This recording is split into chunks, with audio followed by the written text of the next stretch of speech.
कि 10 मैं आपको वापस करता हूँ। भगवान मान गए। फिर भगवान ने बंदर को बनाया और कहा, तुम कर्तव्य करो और लोगों को हंसाओ, इसके लिए मैं तुम्हें 20 वर्ष की आयु दूंगा। बंदर ने कहा, 20 वर्षों तक कर्तव्य करना, क्या मैं 10 वर्ष वापस कर दूं जैसे कुत्ते ने किए? भगवान मान गए। इसके बाद भगवान ने गाय को बनाया और कहा, तुम्हें हर दिन किसान के साथ खेत में जाना है, उसका हाथ बटाना है और किसान के परिवार को दूध देना है, इसके लिए मैं तुम्हें 60 वर्ष की आयु दूंगा। गाय ने कहा, 60 वर्षों के लिए यह कठिन जीवन है, मुझे 20 वर्ष ही दीजिए और बाकी 40 मैं आपको वापस करती हूँ।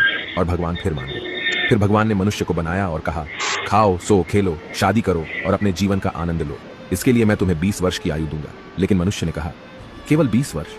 क्या आप मुझे कुत्ते द्वारा 10, गाय द्वारा 40 और बंदर द्वारा लौटाए गए 10 साल और नहीं दे सकते? भगवान मान गए और कहा, ठीक है, मैं तुम्हें 80 वर्ष की आयु देता हूं। इसलिए हम पहले 20 वर्ष में खाते, सोते, खेलते और आनंद लेते हैं। अगले 40 वर्षों में हम अपने परिवार को सपोर्ट करने के लिए सूरज में मेहनत करते हैं। अगले 10 वर्षों में हम अपने पोते पोतियों के मनोरंजन के लिए बंदर की तरह कर्तव्य करते हैं। और आखिरी 10 वर्षों में हम बरामदे में बैठकर सभी पर चिल्लाते हैं। यही मानव जीवन है।